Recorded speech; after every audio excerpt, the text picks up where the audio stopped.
જે પસીનાથી નાય તેને સિદ્ધિ વરે છે. સત્કર્મોની સાથે, સત્સંગની સાથે, પ્રભુને સાથે રાખી અને ખૂબ મહેનત કરજે પુરુષ. આળસુ માણસ તો એ મરેલો માણસ છે. આળસ શેતાનનું ઘર છે, આળસ ભૂતનું કારખાનું છે, આળસ એ મૃત્યુ છે. આળસને ખંખેરી નાખીએ. એ ક્લાસ 1 ઓફિસરો થયા હોય ને તેને પૂછો કેટલી કલાક તેને વાંચન કર્યું છે. મોટા મોટા સફળ ડોક્ટરો છે, પૂછો તેને કેટલું તેને વાંચન કર્યું છે, કેટલી મહેનત કરી છે.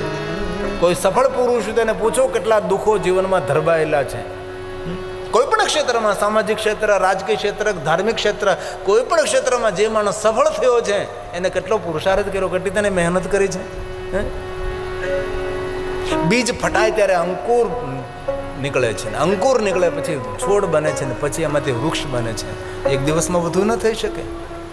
તેથી દરેક યુવાન ભાઈઓ બહેનોને ખૂબ પ્રાર્થના, મહેનત કરો, પુરુષાર્થ કરો, આળસને ખંખેરો. સકલ પદાર્થ હૈ જગમાં, પુરુષાર્થ વગર સફળ ન થવાય. સકલ પદાર્થ હૈ જગમાં. એક વાત કાન ખોલીને યાદ રાખજો, ગરીબ પરિવારમાં જન્મ થવો એ જીવનની ઘટના છે. ઝૂંપડામાં જન્મ થવો, ગરીબ પરિવારમાં જન્મ થવો, ગરીબ માતા પિતાના પેટ જન્મ મળવો, ગરીબ કુટુંબમાં જન્મ મળવો એ ઘટના છે. પણ એ જ ગરીબાઈમાં દુઃખી થઈને મરી જવું, દુઃખી થઈને મરી જવું, એના ગુનેગાર આપણે છીએ. આપણું ભાગ્ય આપણે કંડારવાનું છે, આપણું ભાગ્ય આપણે નિર્માણ કરવાનું છે. મોટા મોટા ધનવતીઓ આમ નામ ન બની શકે, તેને મહેનત કરી હોય છે, યોગ્ય જગ્યાએ બુદ્ધિનો ઉપયોગ કરી અને પોતાની નીતિમત્તાને ધ્યાનમાં રાખી કોઈ પણ ક્ષેત્રની અંદર માણસ સફળ થયો હોય છે. બાળકને પણ ભૂખ લાગે ત્યારે બાળક પગ હલાવે ને ત્યારે માને ખબર પડે કે મારા બાળકને ભૂખ લાગે, ત્યારે બાળકને દૂધ પીવા મળે છે. તો મહેનત તો કરવી જોઈએ ને. આ તો ગપ્પા મારોમાં કલાકોની કલાકો કાઢી નાખે. અરે 24 કલાક તમને મળે છે, 24 કલાકનો ઉપયોગ, ટાઈમ મેનેજમેન્ટ જીવનમાં હોવું જોઈએ.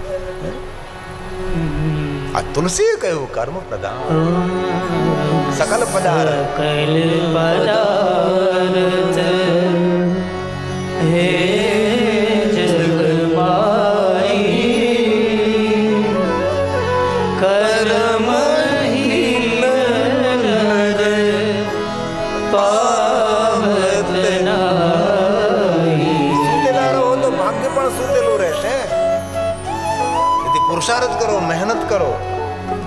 અમારા બ્રહ્મલીન ડોંગરીજી બાપા કહેતા હતા, કોઈના ઘરનું પાણી પીએ ને તો 1 માળા કરવી તેના ઘરના નામે. કોઈના ઘરનું ભોજન કરીએ તો 10 માળા કરવી. કોઈના દાણા ભંડારા ખાઈએ તો સાંજે 100 માળા કરવી. ત્યારે તેના ઋણમાંથી મુક્ત થઈએ આપણે.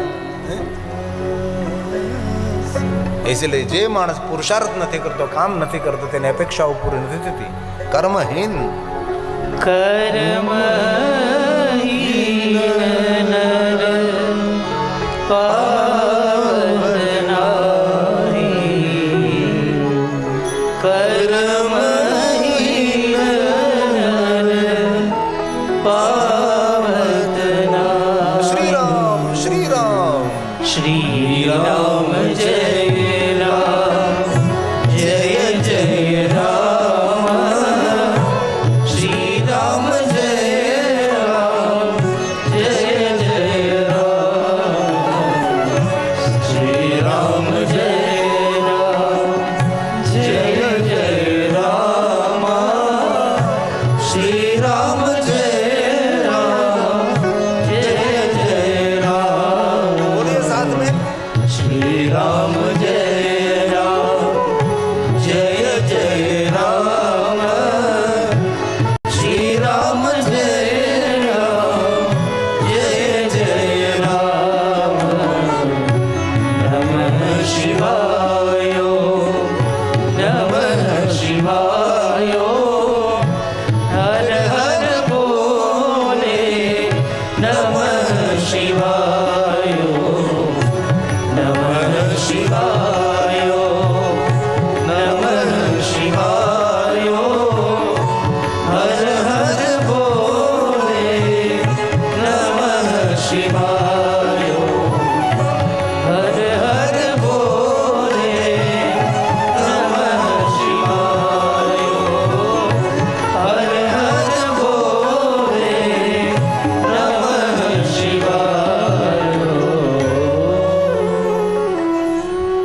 લિંગોત્પત્તિ શ્રુતા શુભા શ્રુત્વા યસ્યાહ પઢેન.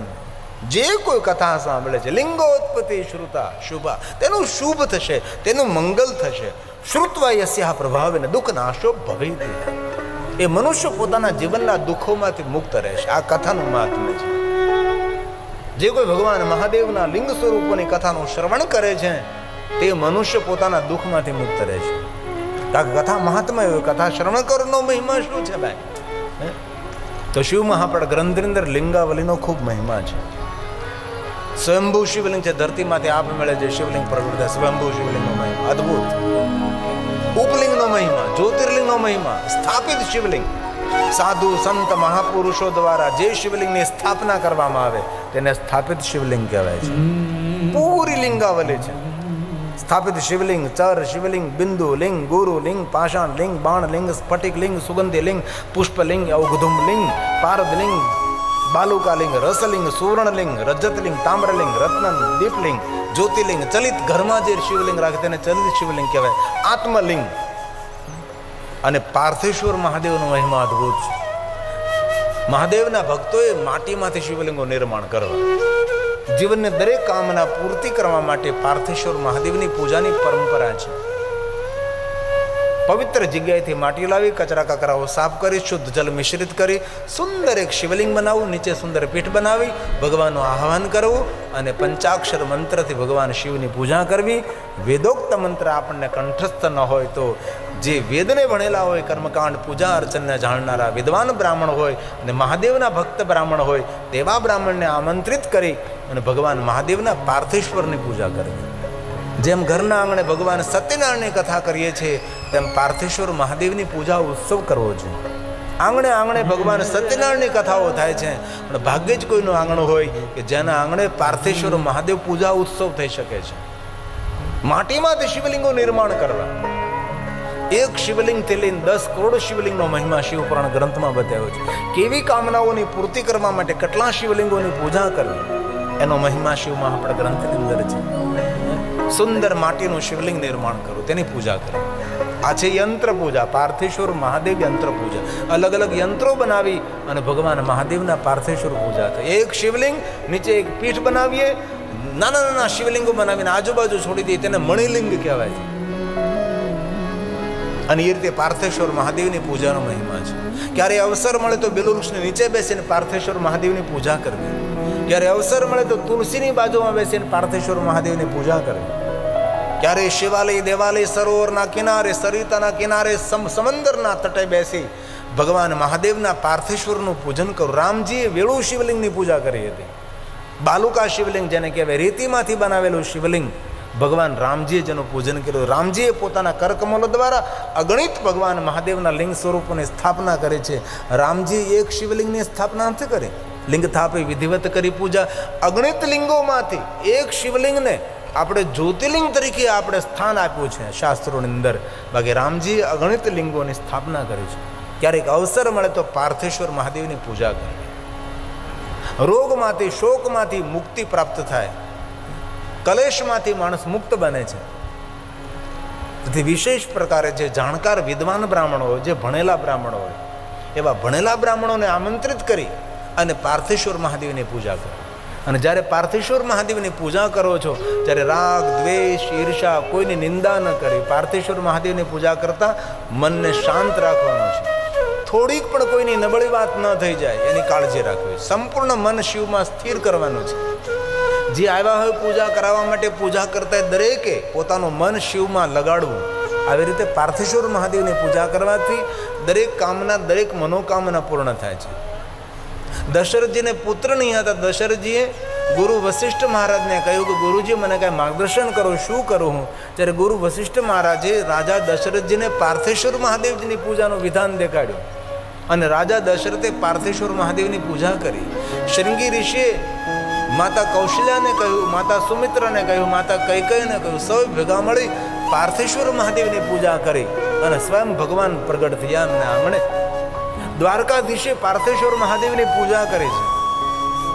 દક્ષ મહારાજે શ્રાપ આપ્યો ચંદ્રને ક્ષયરોગ થયો અને ક્ષયરોગમાંથી મુક્તિ મળવા માટે બ્રહ્માજીએ ચંદ્રને કહ્યું કે તમે પ્રભાસ તીર્થમાં જઈ પાર્થેશ્વર મહાદેવની પૂજા કરો. તેથી ચંદ્ર મહારાજે પાર્થેશ્વર મહાદેવની પૂજા કરી. રોગમાંથી મુક્તિ મળે, શોકમાંથી મુક્તિ મળે, તો ત્યારે અવસર મળે તો પાર્થેશ્વર મહાદેવની પૂજા કરે. જે મનુષ્ય માટીના શિવલિંગનું નિર્માણ કરીને પાર્થેશ્વર મહાદેવની પૂજા કરે છે, આપ મૃત્યુ હરમ, કાલ મૃત્યુ હરમ. અનેક એવા મહાદેવના ભક્તોને જોયા છે પાર્થેશ્વર મહાદેવની પૂજા કરે છે. ક્યારેક પાર્થેશ્વર મહાદેવ ઉત્સવ કરીએ આપણે આપણા ઘરની અંદર પાર્થેશ્વર મહાદેવ નિર્માણ કરી અને જે મહાદેવના પરમ ભક્ત વિદ્વાન બ્રાહ્મણ હોય તેને આમંત્રિત કરીએ અને વિધિવત ભગવાન પાર્થેશ્વરની પૂજા કરીએ. સગા કુટુંબને ભેગા કરી તેને ભોજન કરાવીએ, બાલિકાને ભોજન કરાવીએ, બટુક ભોજન કરાવીએ, બ્રહ્મ ભોજન કરાવીએ, સંત ભોજન, સજ્જન ભોજન, શિવરતમ ભોજ્યસ્તુ, મહાદેવના ભક્તોને ભોજન કરાવીએ. તો પાર્થેશ્વર મહાદેવની પૂજાથી અપમૃત્યુ ના આવે. ભગવાન મહર્ષિ વ્યાસ બોલે છે, અપમૃત્યુ હરમ કાલ મૃત્યુર્શ્રાપી વિનાશનમ. ક્યારે આવી રીતે સમંદરના કિનારે જાઓ, ટેલિવિઝનમાં જો, આવી રીતે ક્યારે સમંદરના કિનારે જાઓ તો વેળુમાંથી શિવલિંગ બનાવો, જેને બાલુકા શિવલિંગ કહેવાય છે. આવી રીતે સમંદરના કિનારે ભગવાનની પૂજા કરવી, તેનો અદ્ભુત મહિમા છે. ત્યારે કોઈ સરોવર કિનારે ગયા, સમંદર કિનારે ગયા, અને એટલું સરળ પૂજન છે આ.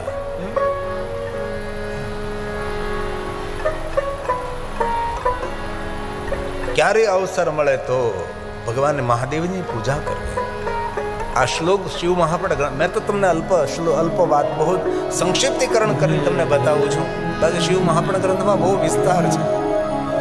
ભગવાન કહે છે, અપમૃત્યુ હરમ કાલ મૃત્યુર્શ્રાપી વિનાશનમ. અરે કોઈ શ્રાપ આપ્યો હોય, શ્રાપમાંથી મુક્તિ મેળવી હોય તો પાર્થેશ્વર મહાદેવની પૂજા કરો. શ્રાપમાંથી મુક્ત બે જ કરી શકે છે. શ્રાપમાંથી મુક્તિ એક મહાદેવ આપી શકે છે, અને શ્રાપમાંથી મુક્ત એક તમારો સદગુરુ કરી શકે. બાકી શ્રાપ કોઈ દી મિથ્યા નથી. તેથી શિવ મહાપણ ગ્રંથમાં ગુરુલિંગનો પણ મહિમા છે. આપણા જે સદગુરુ છે એ સદગુરુને ગુરુલિંગ તરીકે વર્ણવ્યું છે. તેથી આપણા સંતોની સમાધિ પર શિવલિંગ બિરાજમાન હોય છે. જે શિવ ભક્ત સંતો હોય છે એની સમાધિ હોય તેને આપણે શિવલિંગ સ્થાપિત કરે છે. અપમૃત્યોરમ કાલ મૃત્યુ શ્રાપે વિનાશનમ. કલત્ર, યુવાનોએ શિવ પૂજા કરવી છે. કલત્ર મતલબ સદગુણી નારી તેને પ્રાપ્ત થાય. અભાર્યો લભતે ભાર્ય સુશીલામ ચ પતિવ્રતામ. તેથી દરેક યુવાનોએ યોગ્ય નારી મેળવવા માટે, યોગ્ય પત્ની મેળવવા માટે કલત્ર તેને મહાદેવની સાધના કરવી જોઈએ.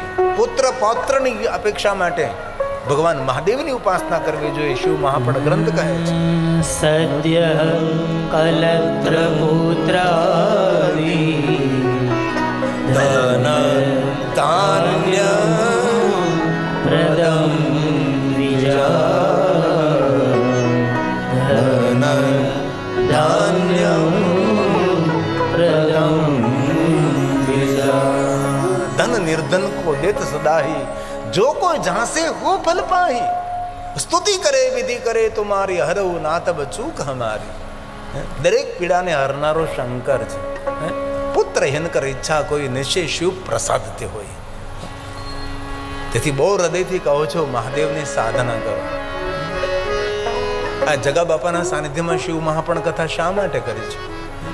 કે આપ શિવ ભક્તિ તરફ પ્રેરિત થાવ. અને મારા માટે તો ગૌરવ છે જગો બાપો કે મહાદેવનો ભક્ત હતો મારો જગો બાપો. શિવના ભક્તો તો સાક્ષાત શિવના સ્વરૂપો કહેવાય છે.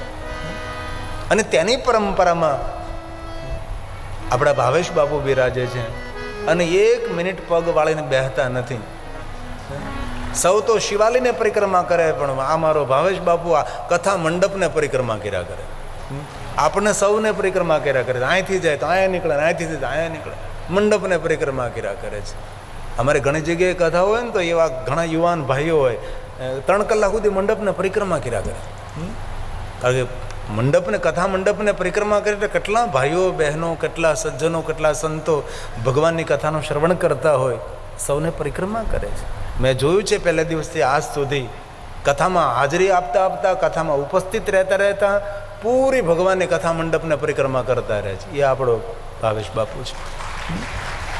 તેનું પુણ્ય છે, તેનો મહિમા છે.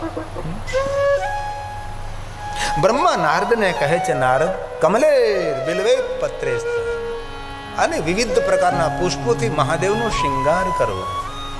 આ બ્રહ્મા સ્વયં બોલે છે. લક્ષ્મી કામોર્ચે શિવમ. ભગવાન શિવની સાધના કરવાથી કેવી લક્ષ્મી મળે છે?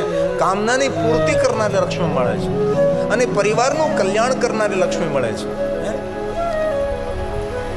મહાદેવની સાધના કરવાથી જે સંપત્તિ લક્ષ્મી મળે છે એ કોઈ સામાન્ય લક્ષ્મી નહીં મળે. કામનાની પૂર્તિ કરનારી અને પરિવારનું કલ્યાણ કરનારી લક્ષ્મી કામોર્ચે શિવમ. તેથી સ્વયં બ્રહ્માજી બોલ્યા છે, કમલૈર્બિલ્વપત્રેશ શતપત્રેસ્તથા પુનઃ શંખ પુષ્પૈ તથા દેવં લક્ષ્મી કામોર્ચે શિવમ. લક્ષ્મી કામોર્ચે શિવમ. આપણી કામના મનોકામના પૂર્ણ કરનારી લક્ષ્મી શિવ સાધનાથી પ્રાપ્ત થાય છે. ભગવાન શંકરજીને વિવિધ પ્રકારના પુષ્પો અર્પણ કરવાનો મહિમા છે. બિલ્વપત્રનો તો અદ્ભુત મહિમા છે. એક બિલ્વપત્ર મહાદેવને અર્પણ કરી બિલ્વાષ્ટક કહે છે. આપને સૌને કંઠસ્થ છે. આવો જગદેશ્વર મહાદેવને એક બિલ્વપત્ર અર્પણ કરીએ. ત્રિદલમ ત્રિગુણાકારમ. કેટલી સુંદર વાત છે. ત્રિદલમ ત્રિગુણાકારમ. બોલીએ બોલીએ. ત્રિનેત્રમ ચત્રયાયુધમ ત્રિજન્મ પાપ સંહારમ એક બિલ્વ શિવાર્પણમ એક બિલ્વ શિવાર્પણમ. પૂરું બિલ્વાષ્ટક છે. ભગવાન મહાદેવનો બિલ્વપત્ર ચડાવવાનો મહિમા છે. આપણને ખબર છે બિલ્વવૃક્ષ એ સાક્ષાત મહાદેવનું સ્વરૂપ પણ છે. મહાદેવ સ્વરૂપમ બિલ્વવૃક્ષો. દેવતાઓ જેમની સ્તુતિ કરે છે, ઋષિ મુનિઓ જેનો મહિમા ગાય છે, એ બિલ્વવૃક્ષ છે. બ્રહ્મા નારદને કહે છે અને ભગવાન મહર્ષિ વેદવ્યાસ બોલે છે, મહાદેવ સ્વરૂપોયમ બિલ્વો દેવેપી સ્તુતઃ યથા કથંચિત વેદસ્ય જ્ઞાયતે કથમ. મહિમા કેવી રીતે દગાવો? મહિમા જ્ઞાયતે કથમ. ક્યારે શિવાલય જવાનો સમય ન હોય, બિલ્વવૃક્ષનું દર્શન કરી લો, શિવ દર્શનનું ફલ પ્રાપ્ત થાય છે. ક્યારે મહાદેવને જલ ચડાવવાનો સમય ન હોય, બિલ્વવૃક્ષના મૂળમાં જલ અર્પણ કરો, શિવજીના જલાભિષેક કરવાનું પુણ્ય પ્રાપ્ત થાય છે. બિલ્વવૃક્ષને પરિક્રમા કરવાથી તીર્થોની પરિક્રમા કરવાનું ફલ પ્રાપ્ત થાય છે. બિલ્વવૃક્ષનું એક નામ કલ્પવૃક્ષ પણ છે. બિલ્વવૃક્ષ નીચે બેસી જે કાંઈ કલ્પના કરવાનો સાકાર થાય. ઘણી બધી સાધનાઓ એવી છે કે બિલ્વવૃક્ષને નીચે બેસીને કરવાની હોય છે. કોઈ પણ ઈષ્ટ મંત્ર હોય, બિલ્વવૃક્ષને નીચે બેસીને તમે મંત્ર જાપ કરો, એ મંત્રનું પુણ્ય અધિક પ્રાપ્ત થાય છે. એ બિલ્વવૃક્ષને સ્પર્શ કરો, બિલ્વવૃક્ષનું દર્શન કરો. બિલ્વાષ્ટક કહે છે.